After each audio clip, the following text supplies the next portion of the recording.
The book, Language of Creation, Cosmic Symbolism in Genesis, written by my brother, Matthieu, is finally out. And so I have Matthieu with me, and we will be talking about his book, about the structures, the impetus for writing it, and also talking about a whole bunch of other things like consciousness and how it relates to religion.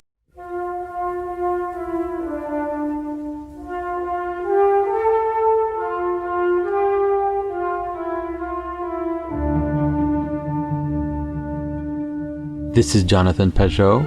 Welcome to the Symbolic World.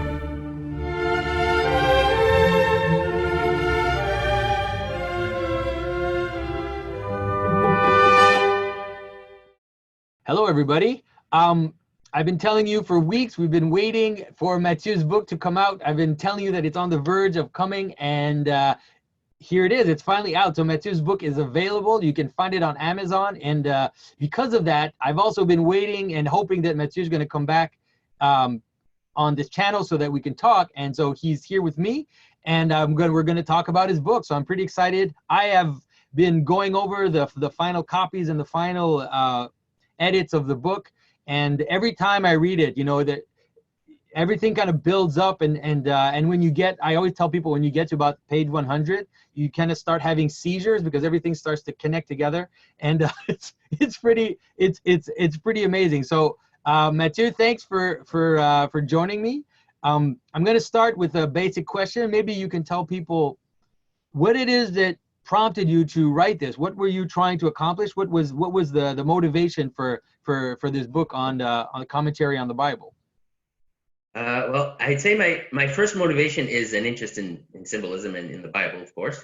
But then in looking for answers to certain questions, I realized that nobody out there was talking about symbolism in the way I was looking for, at least. So I took certain classes at a university level in the Department of Religious Studies, and I quickly realized that it was feminism.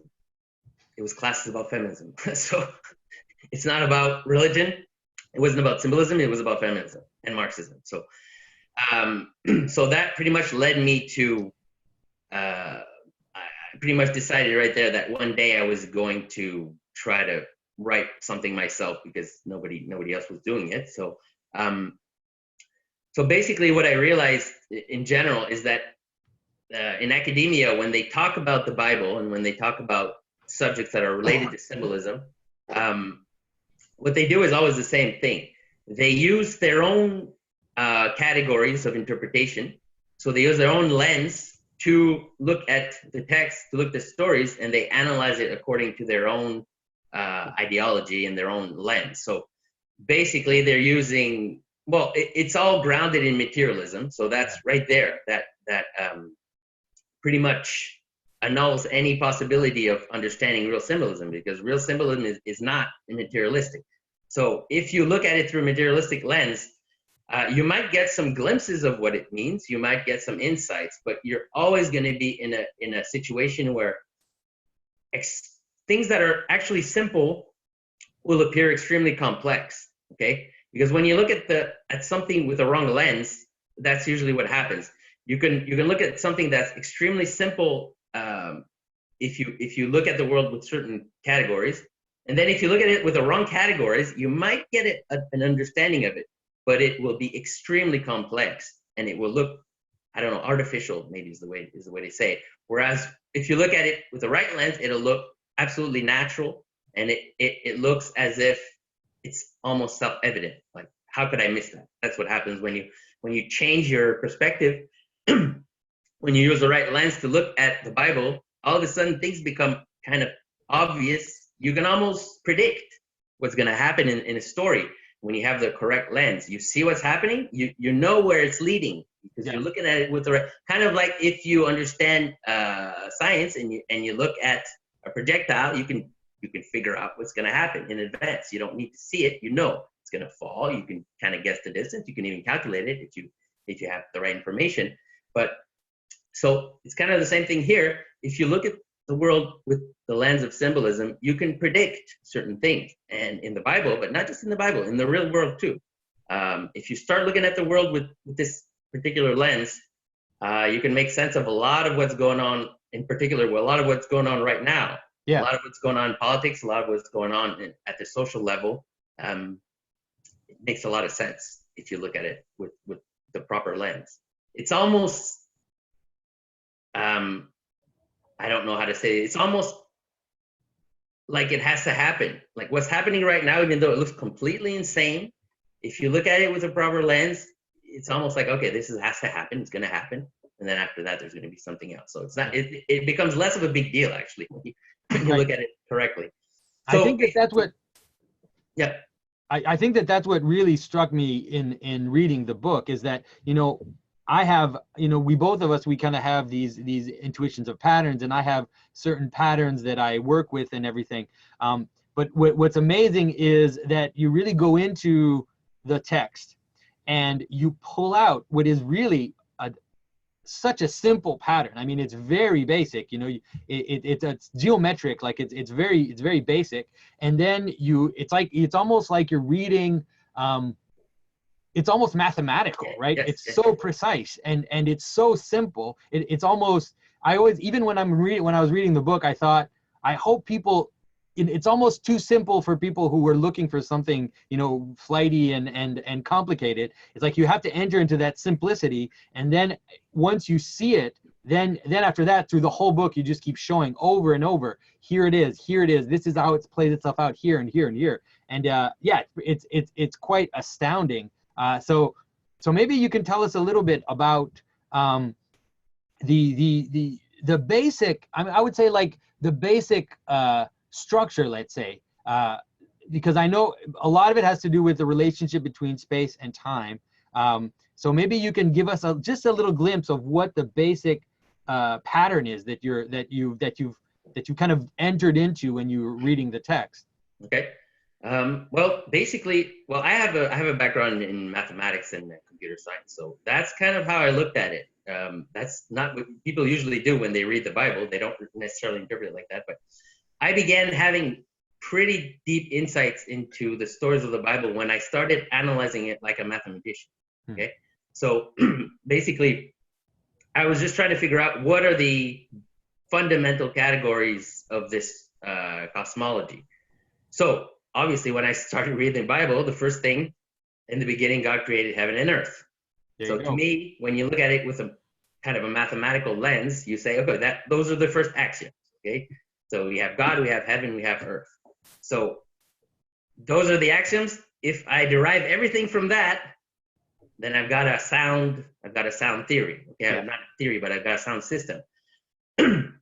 So that's the basic framework of the Bible, but I also think it's the basic framework of every traditional cosmology there ever was. Well, all the cosmologies I've encountered, they've always been based on this simple structure: heaven, earth.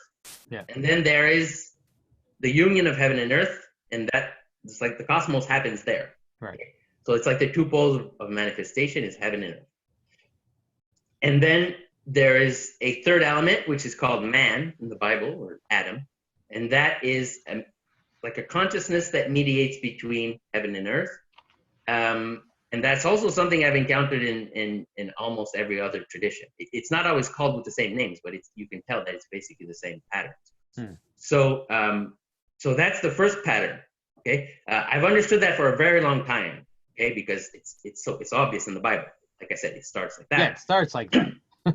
But that doesn't necessarily mean that it's easy to figure out what all the implications are. Okay, so it's like mathematics. I could state the axioms of the basic systems of arithmetic right now, and that doesn't mean people could figure out what are the implications. Exactly. It takes time to figure out what the implications are when you have principles, because a basic principle is something that contains huge amounts of implications, but it's in a simple form. So yeah, in the book you talk about how we often think that things are too complicated to understand, but then you mentioned that sometimes things are actually too simple to understand. Yeah, and in their simplicity, you can miss what it's actually about because it just seems so. It's too contained in a seed, let's say. Yeah, exactly. That's something not necessarily everybody has to deal with, but if you study science and mathematics, you might be a little more used to that, because if you have a simple scientific formula, like a simple equation that describes certain forces, that's an extremely simple concept. But then when you use it in practice, when you use it to interpret as a lens, okay, so if you have a formula, you use it as a lens to interpret reality, you're not trying to understand the formula. You're trying to understand reality with the form. You're using it as glasses. So Yeah. I'm putting on some scientific theory. I'm looking at the world, and now I'm seeing all the implications of that theory. And I'm seeing also if if the reality matches with what my idea. So basically, that's the way I approach the Bible. So sometimes the concepts are extremely simple. And like you said, you have to not be turned off by that at the beginning, because at the beginning, well, this is something I encounter often. Somebody asked me, for example, what does the, I'm just giving an example here. What does the tree mean, for example, in the Bible? Yeah. What is the tree? I usually don't know what to say, because the tree is a fundamental pattern in this worldview. So how am I going to explain it? It's the other way around. You have to give examples, and then you can come back to the fundamental notion of the tree. Yeah, you don't explain what the tree is. You use the tree as a pattern of interpretation. It's not the same thing. It's like flip it around. Because if I'm going to describe what it is, I'm going to have to use other categories to describe what it is. And which categories am I going to use?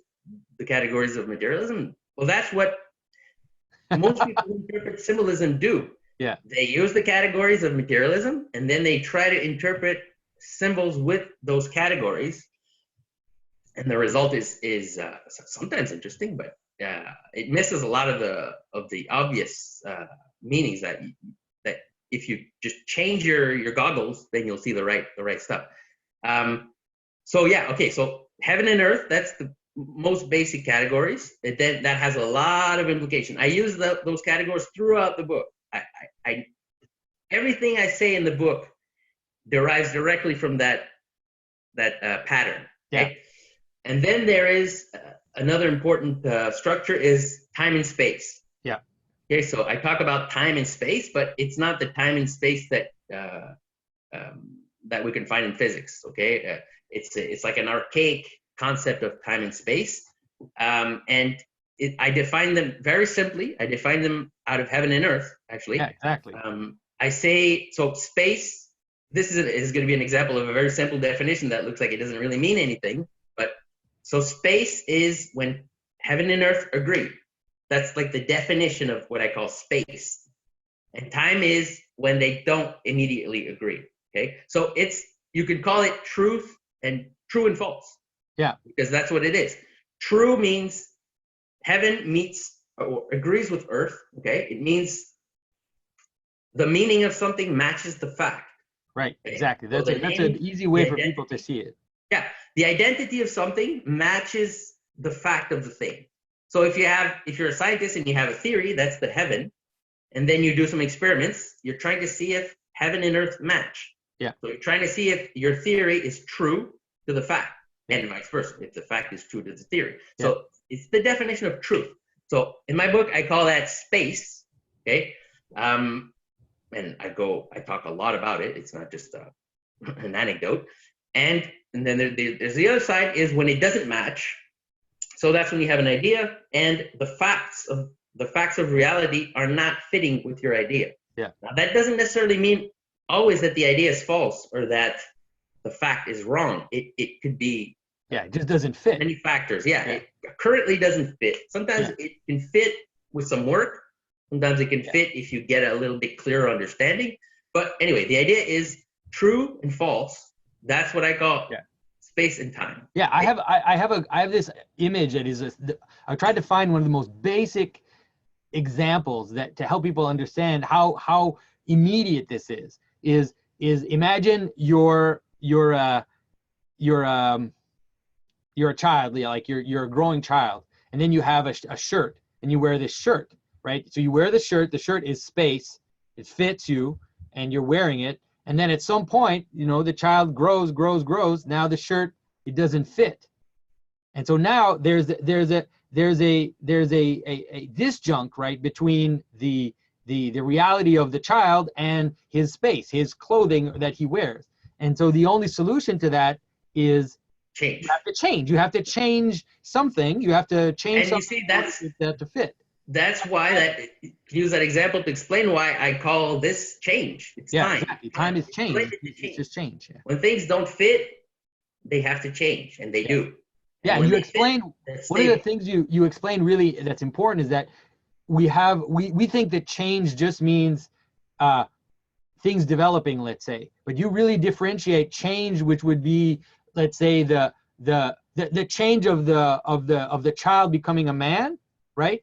And the change of changing the clothing that goes on the child. One is something manifesting itself in its own identity, and the other is actually you have to transform into something else. Like it actually transforms into other. You have to adjust reality to fit an identity, and so it's not. It's two different. We tend to think those two are changed, but you really try to separate those two because if you think that they're the same, then you end up in a confusing place. Yeah, well, I have there's a chapter in my book about exactly that, and maybe one or two.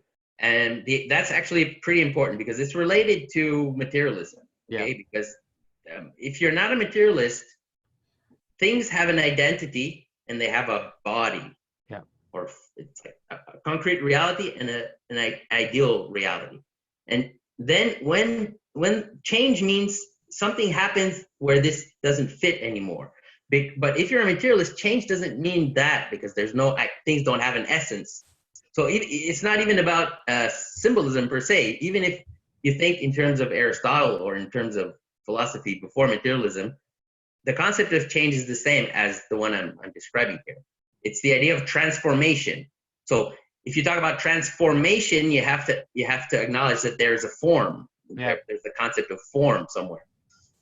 So as soon as you have the concept of form, you have the concept of transformation or not transformation. So something can become bigger and bigger without transforming. Yeah. So that's the idea. A shape can remain true to itself, even if it grows in size. It stays the same in a sense. And here, let's say you change a square into a circle, that's a transformation. If you make a square bigger, that's not a transformation. It's not change. Anyway, just a way to distinguish the concepts here. Okay, so basically in my book, I talk about, like I said, time and space, which has not very much anything to do with our current notions of time and space. And one of the important concepts is the fact that the time is cyclical. That is extremely important. It's one of the things I go into in my book a lot because it has a lot of implications. We are absolutely not used to thinking in terms of this cyclical pattern. We're just not used to doing it. So I try to give some examples in my book of what it means, of how this pattern manifests the cycle, because it's something we're not used to. I don't exactly know why. It's a strange thing, actually. Yeah, because we live in cycles all the time. I mean, we have days, we have weeks, we have years. Yeah. Like our entire life is filled with cycles. It's funny that people tend to think of time just as a linear kind of succession of moments, let's say, which, I mean, that obviously that's not how we experience it. Yeah, and people often say things like, "Oh, Eastern traditions have cyclical time, and Western traditions have linear time." I think that's just wrong. I think that's just an example of, I don't know how to say this, but it's just an example of how academia is trying to kind of subvert the tradition of Christianity and by any means possible. And one of those ways is to find other traditions and then use that to show that this one is lacking in some way. Or that's actually one of the things that turned me off from the university level studies about the Bible. Most of it is subversion. Yeah. To be honest, it's all about, we're going to subvert Christianity, or maybe even Judaism, or traditional religion. Basically, we're going to subvert it. We're going to replace it with, I'm not sure what they want to replace it with. Feminism, I guess. I don't know. Yeah, but they can use.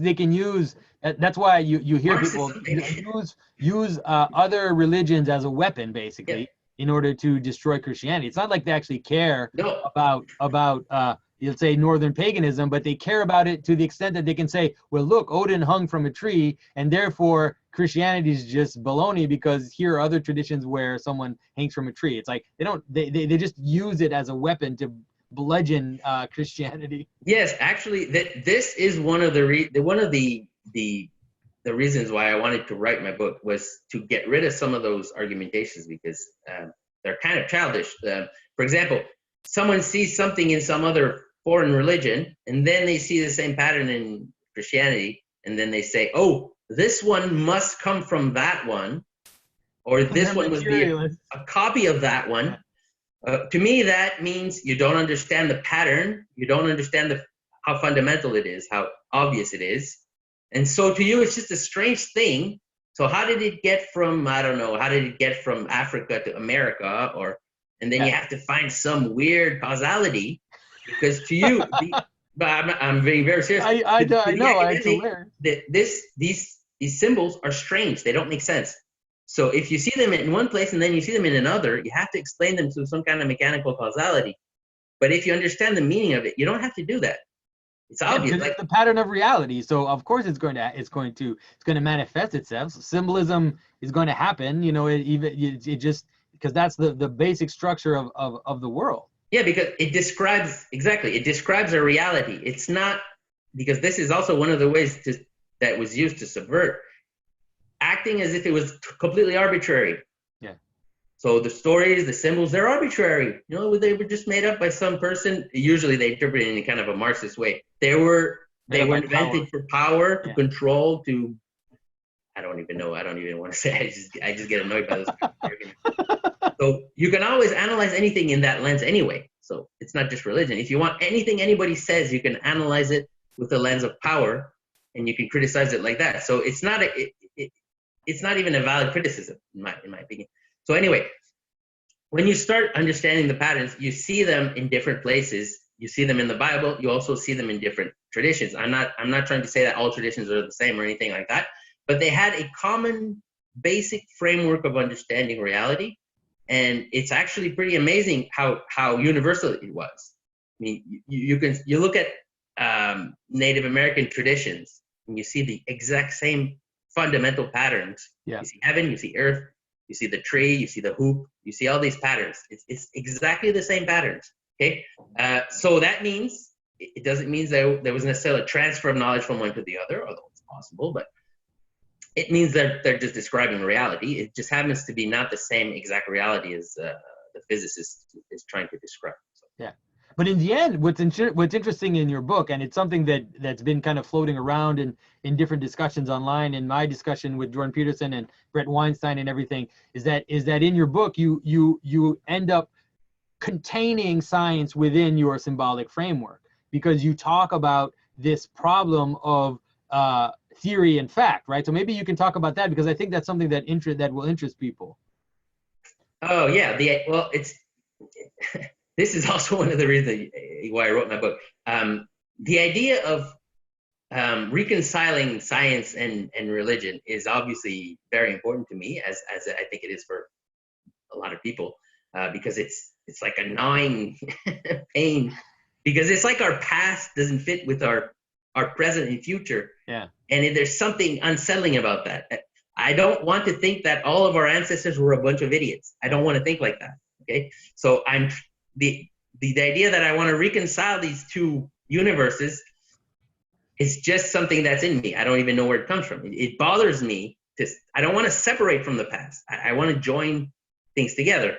So the idea of reconciling science and tradition or religion has been always in my head since I was a teenager. Yes.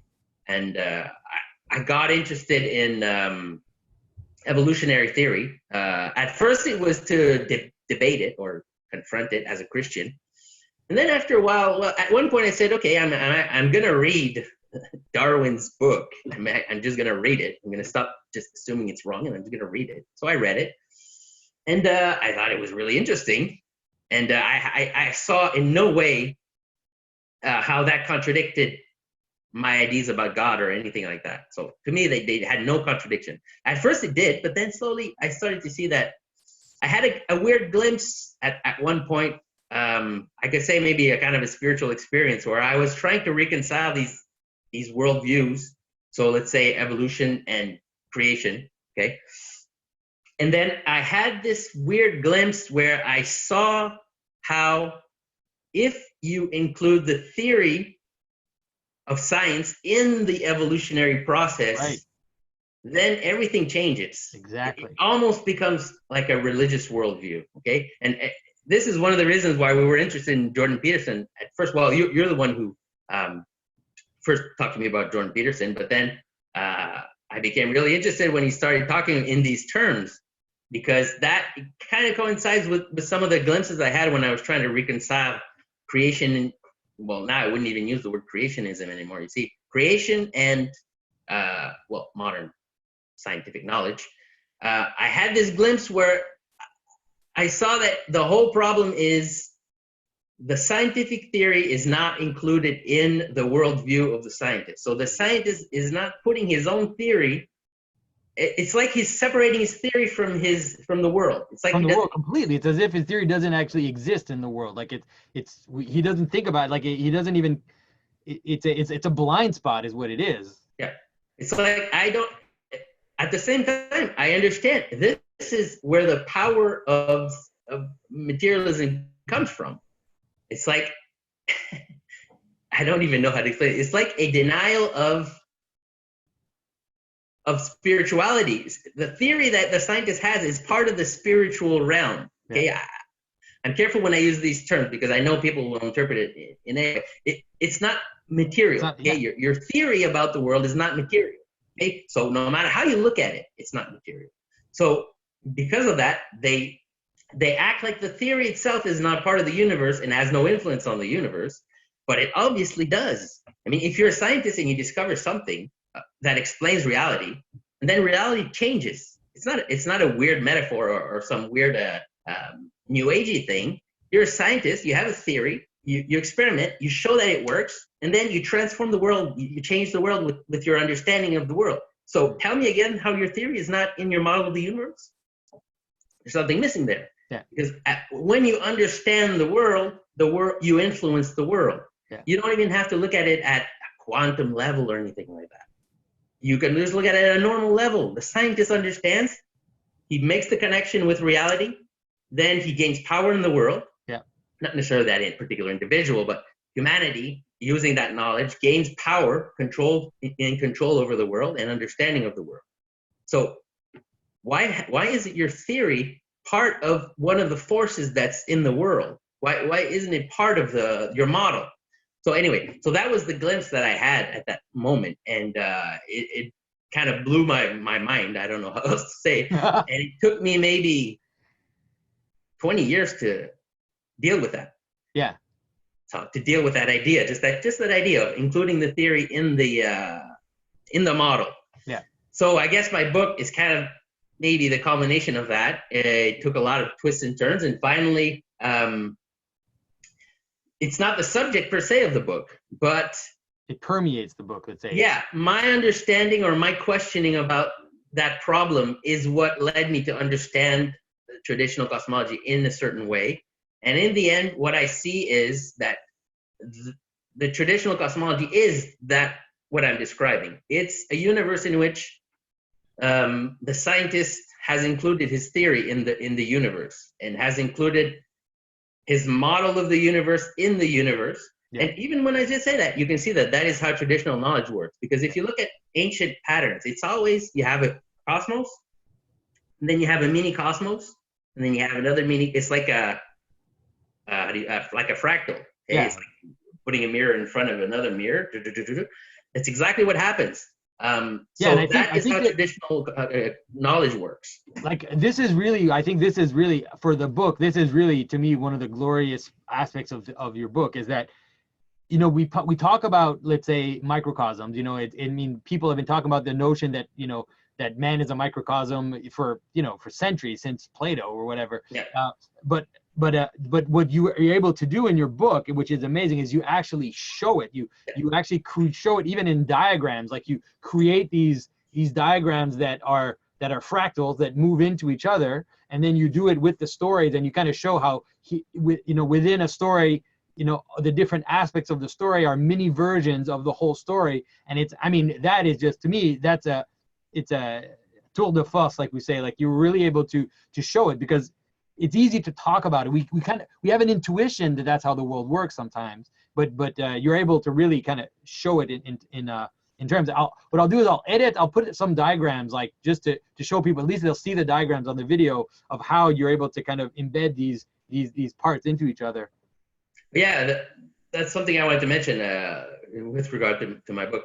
One of the ways that I dealt with the problem of that I was describing at the beginning of our discussion, where the idea that when people try to understand symbolism or interpret the Bible or any traditional story, they're using the lens of science, they're using the lens of different disciplines, academic disciplines, that are all grounded in materialism, because that's the world we're in right now. So so one of the ways I tried to help the reader look through a different lens is by using images, diagrams, because what happens, I'm not a neuropsychologist or anything like that, but there's a part of our mind that when it uses visual images, it doesn't interpret them the same way as language. So I found that it was possible to get the person to look through the lens of certain categories by using pictures instead of words. Because when you use words, the person interprets that language with their own categories. So if I use a certain word, so for example, this is something I talk about in my book. If I say the word heaven, well, most people will interpret it with a current lens, and they'll say, I'm talking about the sky, right, and the atmosphere. So if I use the word heaven, I have to be very careful to remind the reader that I'm not talking about the atmosphere, right? So, but the problem, it's okay for a couple of terms like that, but when all the words don't, at some point, every single word that you're using, it has to be reinterpreted.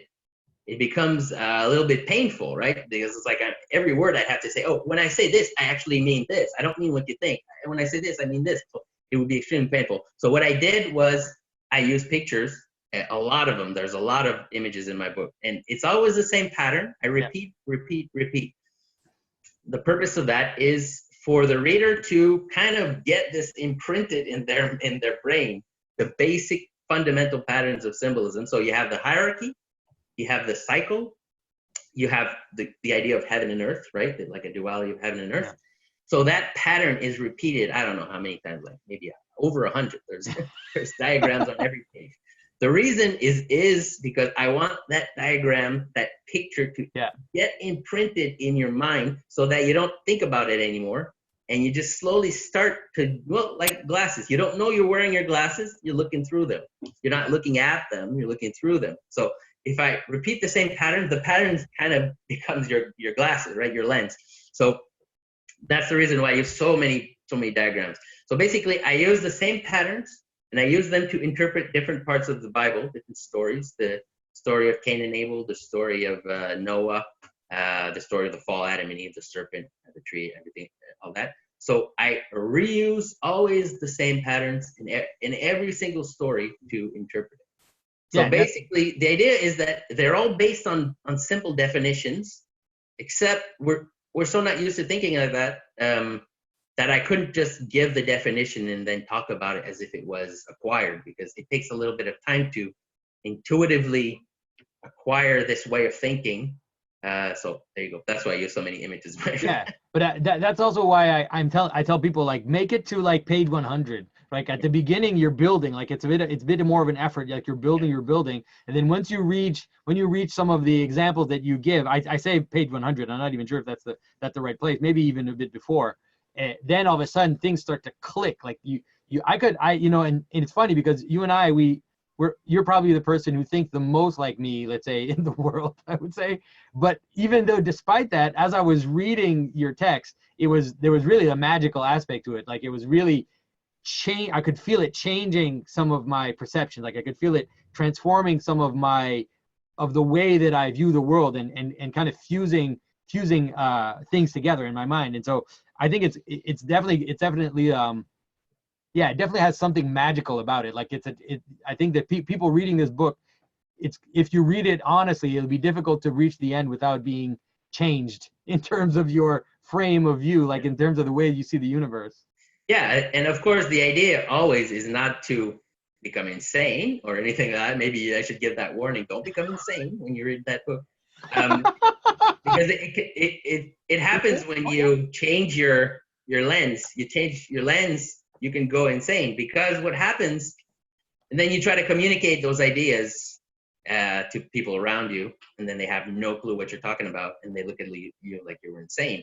So that's probably one of the key factors in becoming insane, is when you start saying things and people around you are acting like you're saying gibberish. Okay, so just fair warning, don't go insane. Because that's the author. Fair warning, don't go insane while reading my book. Talk to people who already think in those terms. Exactly. That's hilarious. Oh man. And I think that one of the things that is really going to be surprising to people is that you really don't shy away from any subject. Like you talk about time and space and about society and about cycles of time, but then you talk about human beings, you talk about sexuality, about taboos, about all the weird stuff, a lot of the weird stuff in the Bible that about giants and fallen angels and all this stuff in the Bible that is so weird. People, they look at it and they just think it's absolute insanity, but you kind of bring it all together, and I think that that's something that people are really going to open their eyes. Like the last part of the book especially, I think is really going to surprise people in terms of how not only talking about all that weird stuff, but talking about it in a way that helps people not weird. What's happening now. Yeah, like it's showing us exactly where we are now. What is all this weird stuff that's happening? Because there's definitely weird stuff happening. Exactly. All the inversions, all the upside down world. It's like you make total sense of that, especially in the last part of the book where you start talking about those subjects. So I think it's going to be, so I'm really, what I'm also excited is to start to see people talk about it and start to see people discuss it on social media. So it'll be interesting to see people kind of bring things up and see how it morphs into different things. Yeah, I'm curious to see also what the reaction will be, because I have no idea if it will fly or not. I've been doing this for about 4 years, so I've completely immersed myself in this way of thinking. So to me, these things have become absolutely obvious. Yeah. So I don't know. I got some first comments like on the first day that it was out. It was so funny because I didn't even know that it was out, because I think it was kind of, you put it up on what is it called, Kindle, right? And I didn't even know it was out. And someone else on Twitter said, "I've been reading it all day." And I thought, what? The book is out? It said, "I've been reading it all day, and it's exactly everything I was hoping for." And then I got another comment, someone telling me, he's saying that, their mind was constantly being blown. And so every comment that I've gotten has been more than just, "Oh, it's good." It's been like, okay, this is really changing the way I view the world. So I think that at least for people who will read it honestly, it's going to have the effect that we're hoping it's going to have. Yeah, one of the things I want to say is that I'm not trying either to convince anyone of anything. I'm just describing something that I understood. I'm not trying to convince anyone. This is also why I don't shy away from subjects, because I'm not even trying to reconcile the ideas that are in the Bible with our current way of understanding things. I'm not even trying to do that. I'm just trying to describe my understanding of these stories. And sometimes it gets a little weird, but the weirdness is not absurd. It's a weirdness that makes sense. It's only a question of, okay, we don't see the word like that right now, or we don't see it like that anymore. Maybe in the past they did. At least it helps us to reconcile the past a little bit. Instead of thinking that our ancestors were a bunch of fools, we can at least say, okay, they weren't concerned with the same things as we are. We're interested in technical knowledge. We've advanced really, really far in technical knowledge, and we have brilliant insights into that. But we've also lost a certain kind of understanding that our ancestors obviously had, And yeah, it's important to not make light of the fact that our worldview is completely different from that of the past. There's something eerily wrong about that. We have to figure out some ways to bring them together. Like I said, I don't try to do that in my book. What I try to do in my book, in terms of science, in terms of the relationship between tradition and science, is just to give a way out to to this, like, the spiritual understanding of the world. Like, just get away from out from under the foot of science, okay? Because science has been crushing down on traditional knowledge for a long time. And I'm not complaining or anything like that. I love science. I've always loved science. I'm just noticing that religion is taking less and less space.